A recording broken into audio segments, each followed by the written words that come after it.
si mtoto wake. Watu wametulia watu wametulia wanafanya kazi. Kaka tuishia hapo kaka. Bwana, vita inaendelea. Mashambulizi yanapigwa. Sasa Ukraine bana imefyatua mamia ya drone pale Moscow. Na Urusi sasa inasema tusije tukalaumiana. Imetoa taarifa hiyo kuhusiana na kushambuliwa na Ukraine, huko kusema bwana, wakati wao wanapiga miji yetu basi tafadhali tusije tukalaumiana. Kwa vita hiyo ya Ukraine na Urusi bado inaendelea, na waziri wa mambo ya nje wa Ukraine Andriy Sybiha anatarajiwa kuungana na wenzake wa Umoja wa Ulaya bwana kupitia mtandao wa video kwa ajili ya kutoa maelezo kuhusu mahitaji ya dharura ya nchi yake katika kujilinda dhidi ya Urusi wakati vita hiyo inaendelea. Kwa pamoja na Urusi kusema kwamba Ukraine imefyatua zaidi ya droni 100 dhidi ya mji wake mkuu Moscow pale, kulingana na meya wa jiji la Moscow Sergei Sobyanin, katika siku hizi mbili ambazo zimeshuhudiwa, lakini bado inaonekana pengine Ukraine kapata favor. Kule Iran bana ameonekana kwa mara nyingine tena Benjamin Netanyahu kuhusiana na yale katika video ambayo amechapisha kwenye mitandao yake ya kijamii bana. Amezungumza mambo mbalimbali. Kiongozi huyo wa chama kikuu cha upinzani hapo Uganda Robert Kyagulanyi amesema kwamba ameondoka nchini humo kwa muda baada ya kukaa mafichoni kwa zaidi ya miezi miwili. Nakumbuka yeye bana alikuwa miongoni mwa wale ambao wamepinga matokeo ya uchaguzi huo uliotangazwa uliomtangaza rais wa muda mrefu Yoweri Kaguta Museveni kuwa mshindi, na yeye sasa akidai kuwa kulikuwa na udanganyifu mkubwa tangu wakati wa kampeni, lakini pia tangu alipokuwa mafichoni baada ya kukimbia nyumbani kwake jijini Kampala, huko akisema alihofia kukamatwa kwa kiasi kikubwa, kizungumza pia masuala ya tozo, masuala ya nini ambayo kimsingi anasema hakubaliani nayo. Tumsikie hapa kwa uchache wake. Sawa bwana? Sawa. Katika video yake ambayo ameachia. Ugandans and friends of Uganda all over the world, by the time you see this video, I will have left the country for some critical engagements outside Uganda, and at the right time I will come back and continue with the cause. I thank all of you fellow Ugandans who have concealed and protected me for all this time when the regime was looking for me. Those of you who fed me, those who clothed me, and those who offered me shelter. I will not mention your names, but God bless you. Bana, tuweke kwa uchache tu hapo. Ndio. Akiwashukuru waliomsaidia mavazi, maradhi na nini. Hawezi kuwataja, lakini Mungu abariki. Jambo zuri ni kwamba usiishi katika ule usemi kwamba shukrani ya punda ni mateke. Kwa ametaja jambo zuri kwamba anashukuru watu wote ambao walimhifadhi wakati alipokumbwa na shida. Tunakumbuka Uganda mwaka jana walikuwa na uchaguzi. Mwaka walikuwa na uchaguzi. Ndio, walikuwa na uchaguzi ambao umemrudisha madarakani mzee wetu Yoweri Kaguta Museveni kwa zaidi ya 70%.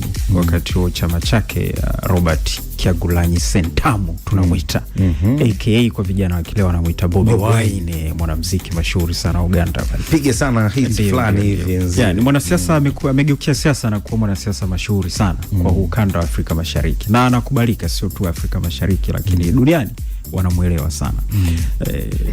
Baada ya uchaguzi ambao ulifanyika kuonekana haukwenda vizuri kwa upande wake, lakini kwa madai hayo ambayo ameweka wazi kwamba wanachama wake wengi bagazwa sana wakati wa kampeni, hasa siku ya uchaguzi. Lakini nyumba yake kuvamiwa siku ya uchaguzi, familia yake kuwekwa chini ya ulinzi, hiyo yote ilionekana kama ilikuwa ni jaribio la kutaka kumkamata yeye. Sasa kwa taarifa yake ni kwamba kuna wale wanaompenda waliamua kumsaidia, wakamtorosha, wakamweka mafichoni, na hatimaye tunadhani atakuwa yuko nje ya mipaka ya Uganda. Lakini mwisho wa siku nafikiri anakumbuka nyumbani. Anasema nyumbani ni nyumbani. Atarudi hali itakapokuwa inaruhusu. Tuachie na Uganda wataamua siku atakaporejea huko. Bado ni kijana, la msingi bado ni kijana, na future kwa ajili yake bado ni kubwa. Amekosa kipindi hiki, pengine wakati ujao atarudi. Na mzee, kumbuka mzee aliahidi kwamba hii ni mara yake ya mwisho. Tumetunza, tumeandika kwenye diary. Anasema ni mara yake ya mwisho. Kwa hiyo tumuombe kwa Mwenyezi Mungu, huenda mambo yake yatakaa vizuri. Mzee alisema kijana, kwanza hebu niache kidogo nimalizie, kuna vitu sijamalizia, hasa masuala ya kiuchumi na vitu kama hivyo. Ndio.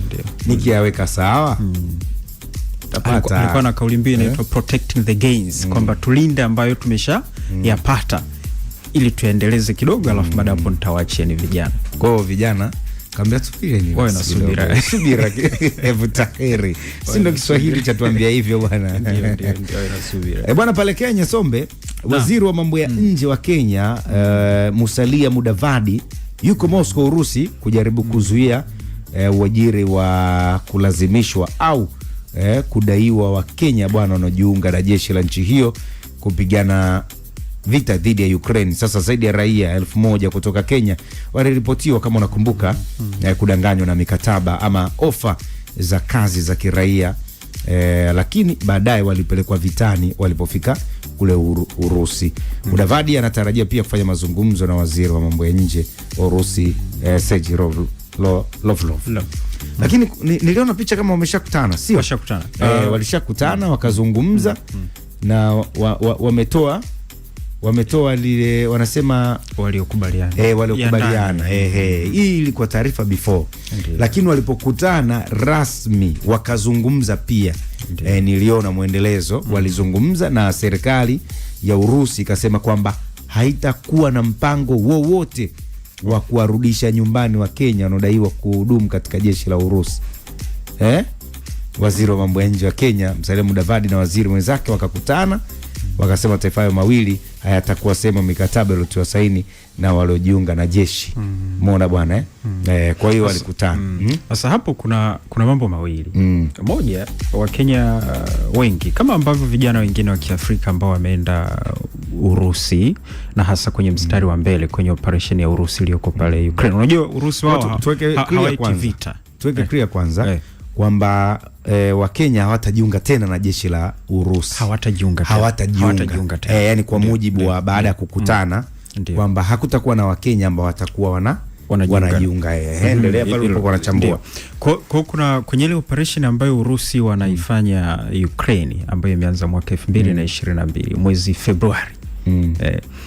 Ni kwamba vijana wengi kutoka mataifa yote duniani, actually sio kutoka tu Kenya wala sio kutoka Afrika tu, Latin America kwa maana Amerika Kusini, Asia ya Kati, Asia ya Kusini, wote wanajiunga na jeshi la Urusi kwa kiwango kikubwa kuliko wale wanaojiunga upande wa Ukraine. Japo Ukraine nao tunajua wana vikundi fulani kutoka vikosi maalum vya Uingereza na kadhalika, wapo wanaopigana kwa upande wa Ukraine.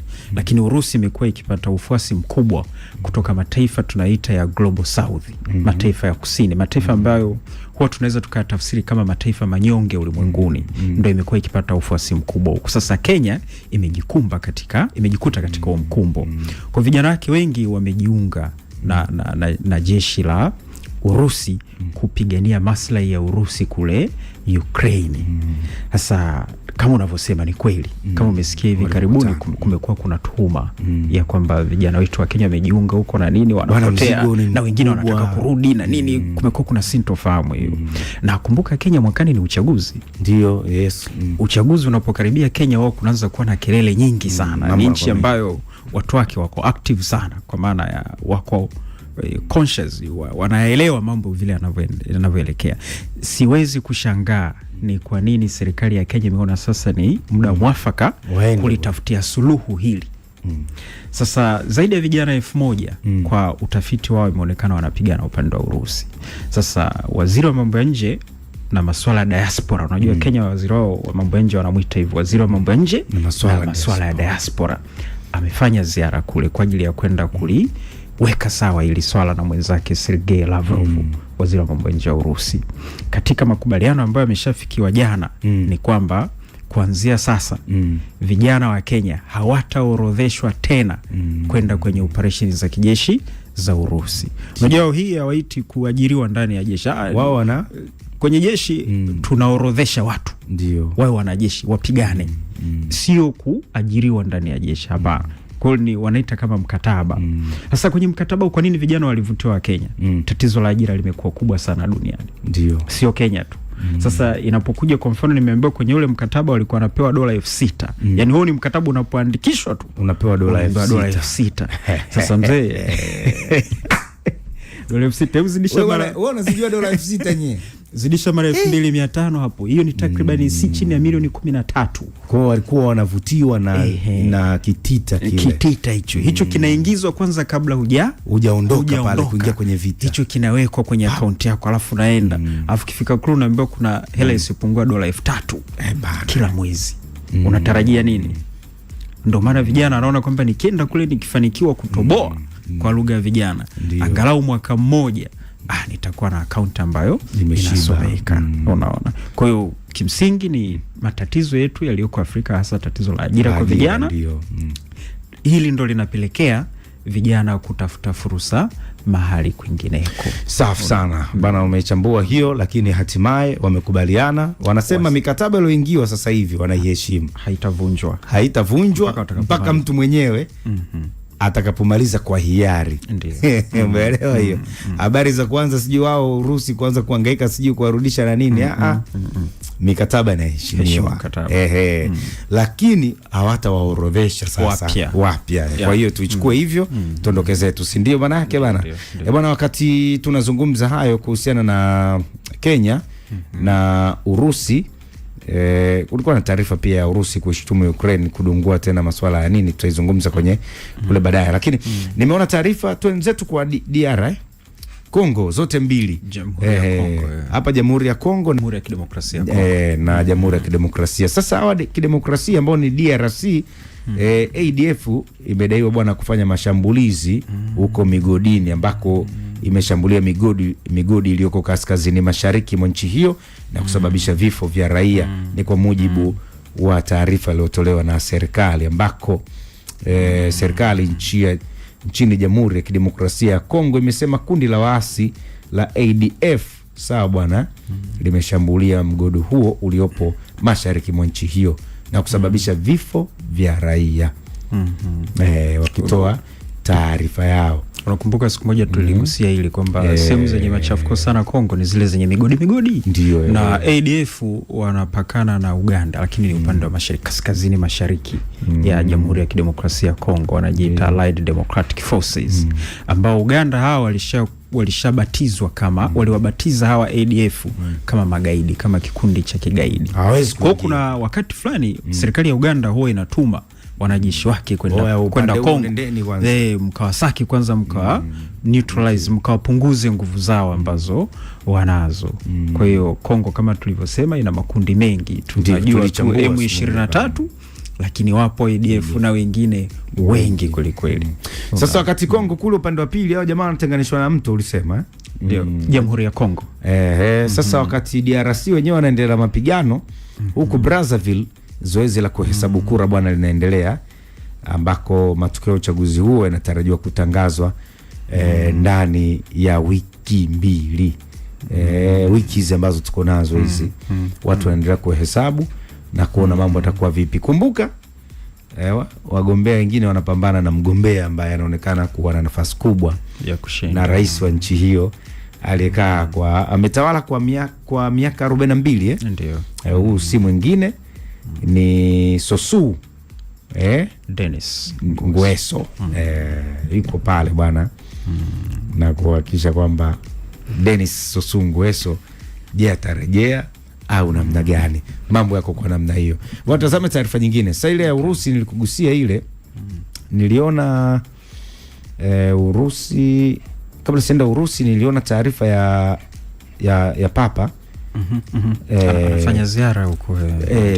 Bwana Papa baadhi ya watu yani kama kuna kitu fulani hivi kidogo watu kama tumezoea mara nyingi akija Afrika mkiacha kuna zile za nani bwana anaenda kwenye mapigano kule sehemu zenye shida zaidi, kwa bwana Sudan na nini, lakini imetoka ratiba ya Papa akielekea maeneo kama Algeria huko, nchi fulani hivi ambazo wengine wakisema mbona kama zina nani nyingi, lakini pia atakwenda Cameroon, na Angola bwana.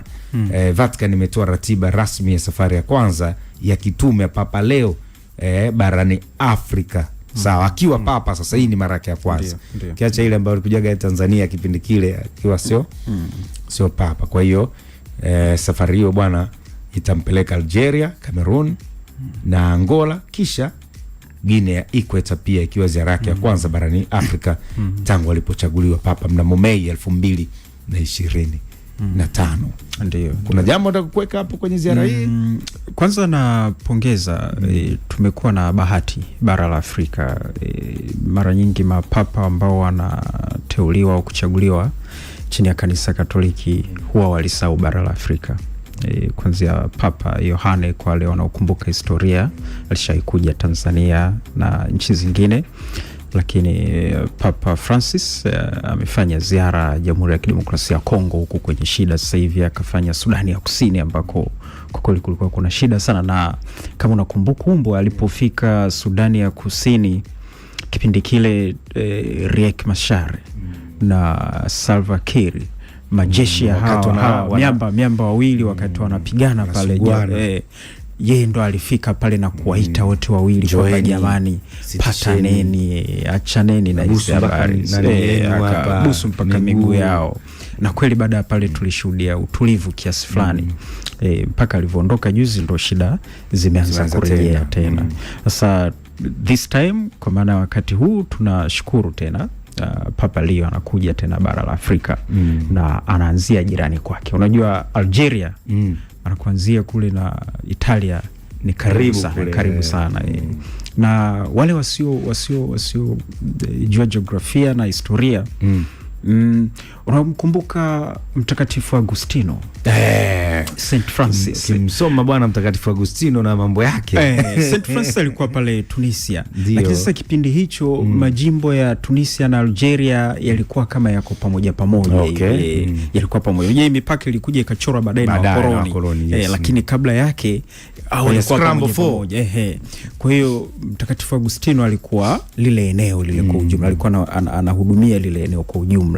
Kwa hiyo ni kama anaenda kukumbuka kutembelea maeneo ambayo yalishawahi kuwa na ushawishi mkubwa sana ndani ya kanisa Katoliki. Lakini unapokuja maeneo kama ya Kameruni, unakumbuka tumekuwa napo na uchaguzi mwaka jana ambao ulileta shida hapa kwa kina Samuel Eto'o. Wale wapenzi wa mpira watakuwa wanakumbuka kumekuwa na shida za kisiasa. Bila shaka kuna jambo linaenda kufanyika pale.